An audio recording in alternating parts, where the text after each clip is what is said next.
tempat itu dihuni oleh banyak sekali sosok seperti siluman, buto, warok dengan kukunya yang amat sangat panjang.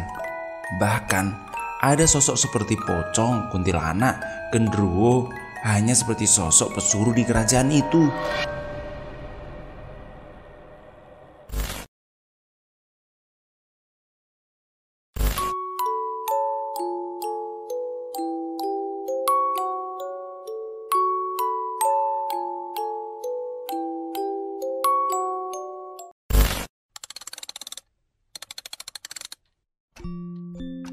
Liburan Maut. Tulisan ini ditulis oleh Hub. Facebooknya bisa dicari ya, ada di deskripsi. Terima kasih buat Hub yang sudah ngizinin ceritanya saya baca. Langsung saja masuk ke ceritanya. Hai, ketemu lagi dengan Hub. Kali ini aku akan menceritakan pengalamanku saat berlibur di suatu tempat yang terkesan seram. Semoga ada pelajaran yang bisa kita dapat dari pengalamanku ini. Kejadian ini berawal saat aku baru lulus sekolah SMK dan memutuskan untuk beristirahat selama beberapa saat sebelum kembali meneruskan belajar ke jenjang yang lebih tinggi. Saat itu aku sedang duduk-duduk santai di teras rumah dengan ditemani secangkir kopi hitam tanpa gula dan sebungkus rokok Dunhill kesukaanku. Nah, tiba-tiba datang sebuah mobil berwarna hijau metalik berhenti di depanku. Yang aku sangat mengenal dia. Ya, benar. Klak. Suara pintu mobil dibuka dan kembali ditutup. Keluarlah 4 sosok dari dalam mobil dan menuju ke arahku. Ya, mereka adalah Sinyo, Teddy, dan masing-masing pacarnya. Hai Mas Hub, kata para gadis menyampaku sambil bersalaman dan mencoba mencium tanganku. Namun cepat-cepat ku tarik tanganku sebelum mereka menciumnya. Alah, kayak apa aja cium tangan segala. Emang aku udah setua itulah. Kita seumuran woi, kataku protes yang dibalas tawaan renyah dari berbagai tempat saat itu. Weh, enak bener pagi-pagi sudah minum kopi sambil ngerokok. Bos demit, bos demit. Ucapan Teddy sambil menyodorkan tangannya yang digenggam. Saut Sinyo tertawa sambil melakukan hal yang sama dengan Teddy. Bos demit gundulmu sempal kui, kataku sambil membalas salam tangan mereka. Ada apa ini? Tumben-tumben kesini. Udah kayak mau demo aja, tanyaku. Nanti juga kamu tahu. Ibumu mana pe? Aku mau ngomong sebentar, jawab Teddy. Ada tuh di dalam. Tumben nyari ibuku. Kok filmku gak enak ya? Ucapku. Teddy dan Sinyo tidak menjawab dan langsung menyelonong masuk ke dalam. Oh, ini rumah Mas Hupe itu. Hawanya beda ya. Anyep-anyep gimana gitu, kata pacar Sinyo. Iya, wong rumah dukun. Beda hawanya, balas pacarnya. Aku hanya tersenyum melihat mereka. Ya maklumlah, mereka tidak pernah main ke rumahku. Ngopi nih. Aduh, sampai lupa nawarin minum. Soalnya biasanya Teddy sama Sinyo itu kalau kemari ya bebas. Mau ngopi tuh bikin sendiri, mau es ya bikin sendiri juga, kataku. Iya mas, iya. Ini kita udah bawa minum sendiri kok, kata pacar Teddy sambil menunjukkan minuman dalam kemasan botolnya. Kami pun berbincang-bincang dan bercanda untuk mengusir sunyi. Tidak lama, tiba-tiba angin berubah menjadi dingin dan langit mulai gelap. Hawa keberadaan yang aku hafal. Betul, siapa gerangan yang kedatang ini? Dalam batinku. Dek, kalian pada masuk dulu sana. Salim sama ibuku. Mas, ada tamu sebentar, kataku kepada para gadis. Mereka hanya mengangguk dan mengerti karena mimik mukaku tiba-tiba berubah serius. Mereka pun langsung masuk ke dalam rumah untuk menyusul Sinyo dan Teddy. Tak berselang lama, sesuai dengan dugaanku, Eyang Seto muncul di sampingku. Entah ada apa ini, tapi aku tahu kalau beliau tiba-tiba muncul pasti ada yang penting. "Rahayu Eyang," ucapku. "Rahayu Le," jawabnya. "Ada apa ini Eyang? Apa ada sesuatu yang akan terjadi?" tanyaku sambil mencium tangan Eyang Seto. "Kamu sebaiknya jangan ikut mereka. Mereka akan mengajakmu liburan ke tempat di mana banyak makhluk jahat di sana. Eyang punya firasat buruk, Le," jelas beliau. "Liburan? Aku bahkan belum tahu kalau akan diajak liburan, Eyang. Tapi maaf ya Eyang, kalau memang akan terjadi sesuatu sepertinya aku harus ikut. Aku khawatir dengan sahabat-sahabatku, Eyang," jawabku. Ya udah kalau begitu, Eyang juga akan ikut denganmu. Eyang juga akan mengajak Sundari Putri dan Mus, juga beberapa sosok yang kuat. Sebaiknya sekarang kamu berkemas karena temanmu akan segera keluar," kata Eyang Seto. "Nggih Eyang, nggih," jawabku. Aku langsung berlari menuju kamar dan berkemas. Di kamar aku melihat Eyang Seto, Mbah Putri, dan Mbah Kakung, serta beberapa sosok prajurit zaman kerajaan sedang berembuk. Entah apa yang mereka bicarakan. Aku hanya bisa melihat Mbah Kung dan Mbah Putri menatapku dengan tatapan yang sayu. Entah apa arti tatapan mereka. Aku kembali turun ke lantai 1 untuk berpamitan kepada ibuku. Ibu dan para temanku kaget melihatku membawa ransel yang cukup besar. "Loh, kok kamu bawa tas sebesar itu, Leh?" tanya ibuku. "Aku sudah tahu, Bu. Mereka itu mau mengajakku berlibur ke suatu tempat di sebelah timur Pulau Jawa," kataku. Sini," kata ibuku. "Ibu sebenarnya kurang setuju kamu ke sana, tapi ibu paham betul sifatmu, Leh. Kamu pasti tetap akan ikut untuk menjaga teman-temanmu ini kan? Oh, ingat ya, segala sesuatu yang buruk akan dibuang ke timur. Jadi berhati-hatilah dan jaga teman-temanmu." Perasaan ibu kok tidak enak ya, Le, tambah ibuku saat itu. Jujur saja, aku cukup kaget melihat tingkah ibuku saat itu. Tidak biasanya beliau menasihatku sampai seperti itu. Biasanya beliau sangat tenang kemanapun aku pergi. Tapi kali ini berbeda loh. Loh, kamu kok sudah tahu kita mau ngajak kamu liburan? Potong Teddy. "Rahasia, kita cuma berlima, Ted," jawabku. "Enggak kok, masih ada yang lain. Ada Apeng, Ito, Fitri, dan Winda. Dan juga Well, teman sekolahmu itu loh," jawab Teddy. "Ya sudah, Bu, aku pamit dulu ya. Tenang saja, ada Eyang Seto, Mbah Kakung, dan Mbah Putri juga kok," kataku meyakinkan ibuku. Hati-hati ya, Le.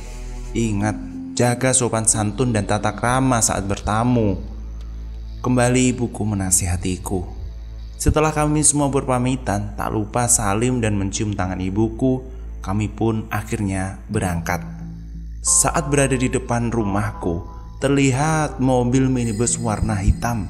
Tin! Suara klakson mobil, jendela kaca pun terbuka.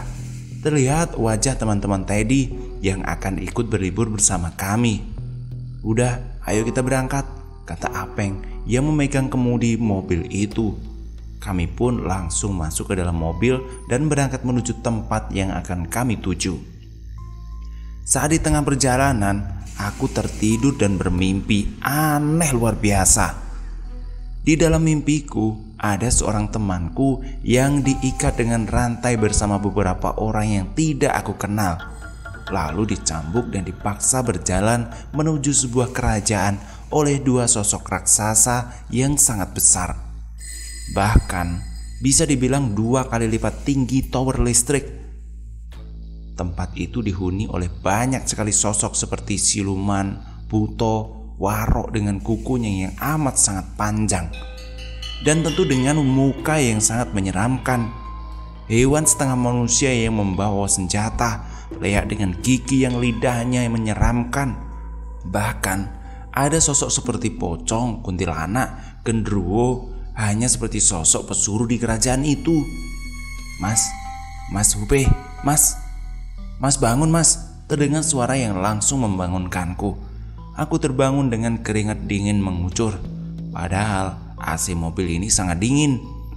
Astaga, apa itu tadi? Itu seperti mimpi yang amat sangat nyata. Perasaanku jadi tidak enak begini, kataku. Kenapa Pe? Kenapa? Kok sampai kayak gitu? Tanya Teddy dengan muka serius. Ted, sorry ya Ted. Aku harus jujur, sebaiknya kita berlibur di tempat lain aja. Sumpah deh, firasatku kok gak enak, kataku. Aku yakin Sinyo dan Teddy paham dengan ucapanku, karena mereka mungkin belum pernah melihatku sampai seperti ini. Iya Pe, iya, aku paham. Nanti kita bicara dengan yang lain ya di tempat istirahat. Kita tidak bisa asal membatalkan acara ini secara sepihak loh, kata Teddy. Mas minum dulu nih, kata pacar Teddy memberikan air putih dalam botol. Aku langsung meminum air itu seperti orang yang dehidrasi. Semoga saja yang lain bisa mengerti ya, karena mereka tidak terlalu mengenalku. Hanya Well saja dalam rombongan mereka. Aku pun langsung menyuruh Sinyo untuk menghubungi teman yang berada di mobil lain untuk menepi dan membicarakan tentang firasatku ini. Nyo, tolong chat orang yang ada di mobil Apeng dong, untuk menepi sebentar. Aku mau bicara masalah ini secepatnya ya, kataku. Sinyo hanya mengangguk dan mulai mengotak-atik handphonenya.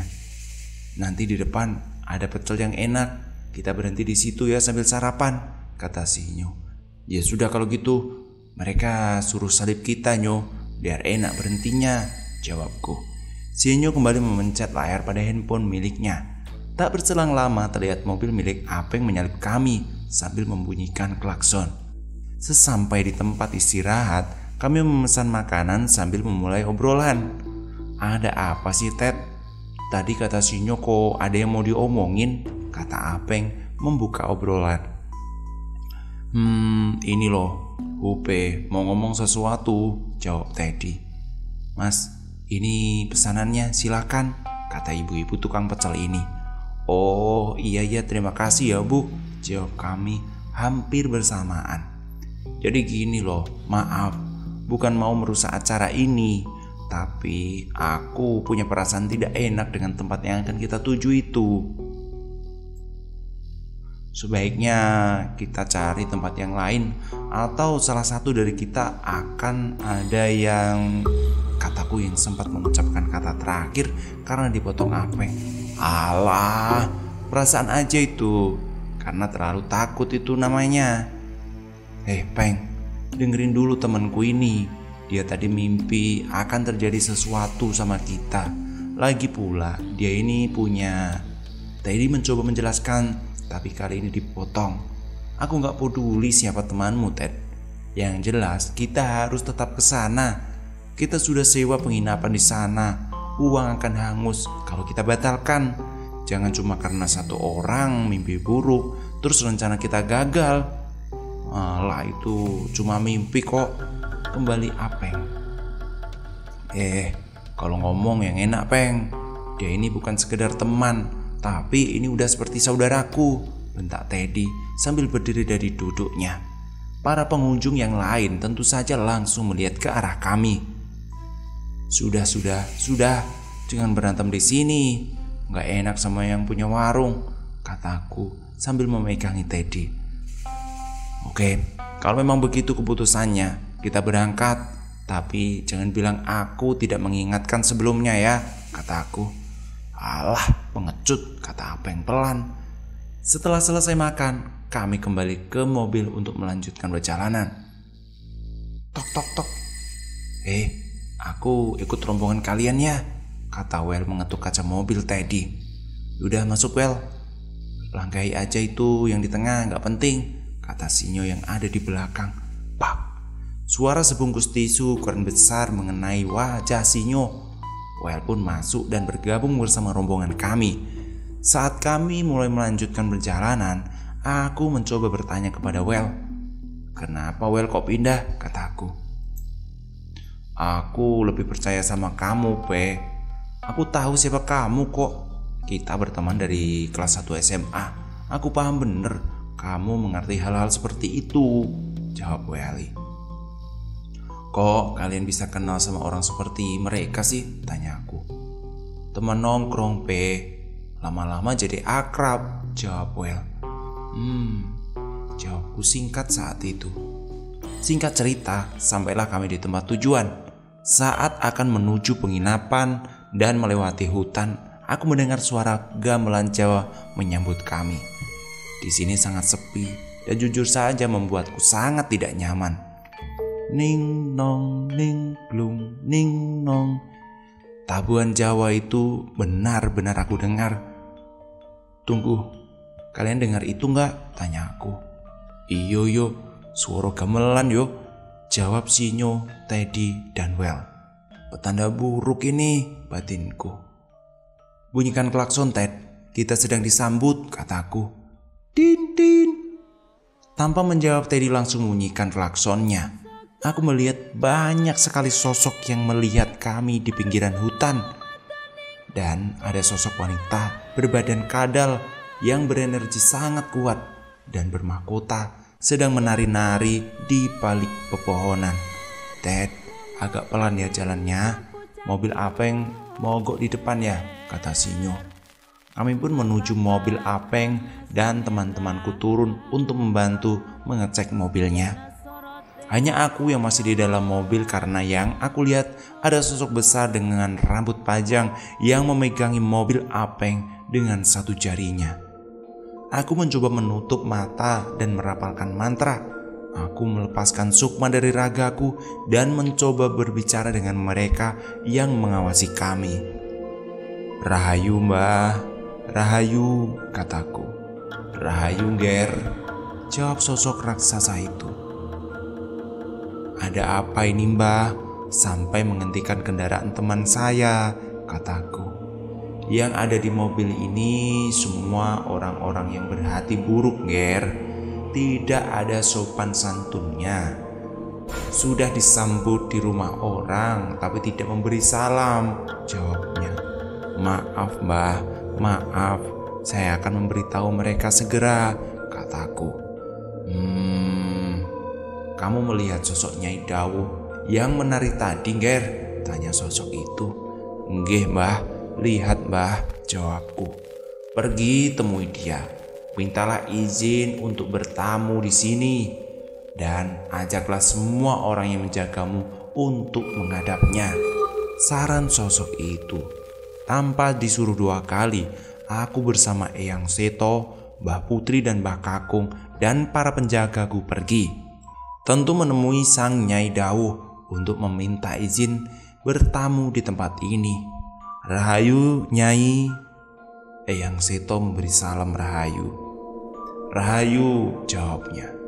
"Ada apa kalian kemari?" tanya Nyai Dawuh. "Saya Seto Ronggo Sukmo dan ini anak keturunan saya ingin meminta izin untuk bertamu di sini," ucap Eyang Seto sambil mengelus kepalaku. "Iya Seto, tapi ingat, jangan nyalahi aturan dan jagalah sopan santun kalian. Jika ada yang berbuat tidak sopan, akan aku jadikan budak," jawab Nyai Dawuh saat itu. "Jadilah tamu yang baik dan bijaksana di rumah orang," tambahnya. "Nggih Nyai, nggih. Terima kasih banyak atas izinnya," kataku saat itu. "Iya Le, iya. Pergilah, lanjutkan perjalananmu," katanya. Sambil menyentuh kepalaku, aku pun sungkem dan berlalu pergi, kembali masuk ke dalam ragaku. Akhirnya aku keluar mobil. Aku melihat apa yang sebenarnya terjadi. Sosok raksasa itu melihatku dan sedikit tersenyum. Aku melihat Apeng masih mencoba mengegas mobilnya, tapi nihil. Ban mobil hanya berputar di tempat sambil mengeluarkan asap. Coba klakson dulu, lalu coba lagi. Terserah mau percaya atau tidak. Ayo Ted, kita lanjutkan saja perjalanannya, kataku cuek sambil mengajak Teddy melanjutkan perjalanan yang hanya tinggal sedikit lagi ini. Didit, suara klakson mobil Apeng. Dan benar saja, mobilnya langsung bisa kembali berjalan karena aku melihat sosok raksasa itu sudah melepas jarinya saat Apeng menyembunyikan klaksonnya. Mereka semua kaget melihat kejadian tidak masuk akal itu. Dengan mata kepala mereka sendiri tentunya. Aku pun kembali memasuki mobil Teddy yang kemudian disusul Teddy, Sinyo, Well, dan para gadis.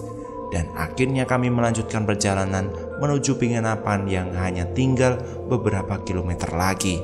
Akhirnya sekitar kurang lebih 1 jam dari hutan kami sampai juga di penginapan yang dimaksud.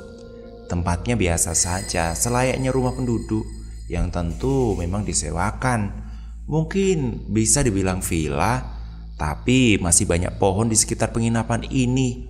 Banyak penghuni juga di setiap pohon dan juga di dalam villa serta penginapan ini letaknya cukup jauh dari pemukiman warga sekitar.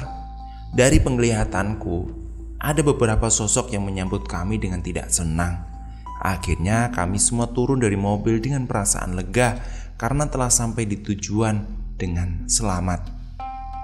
Kalian yakin mau menginap di tempat ini? Kataku saat berada di villa itu.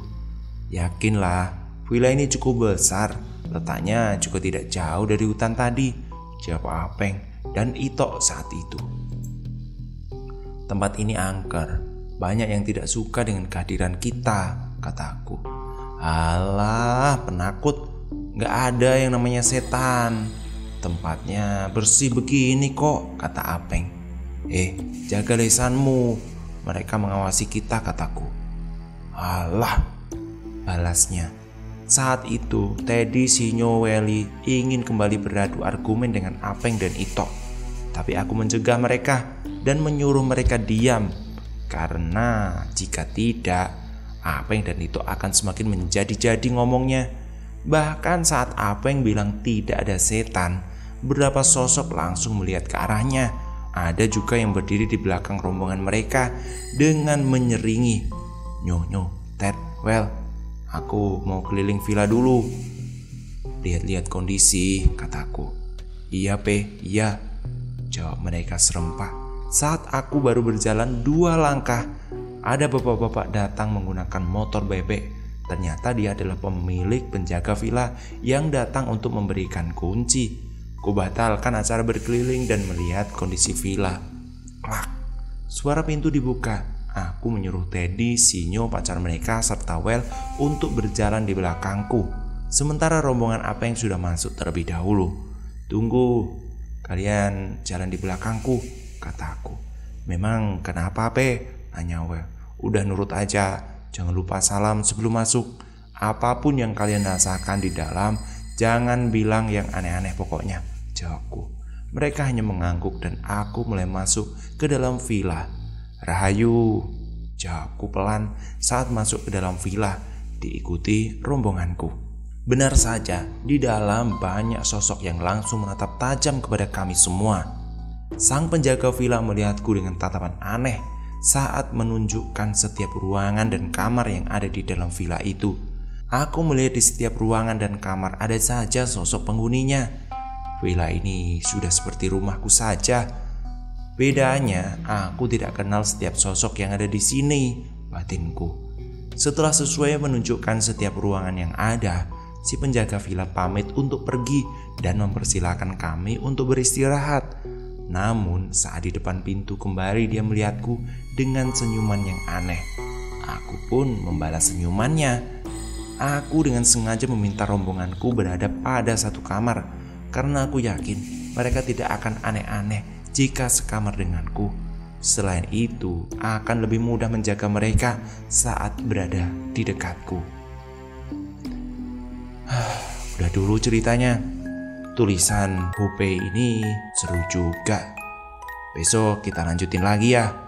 Yang mau kepo, Facebooknya ada di deskripsi. Jangan lupa di follow ya. Terima kasih udah nonton. dan sampai jumpa.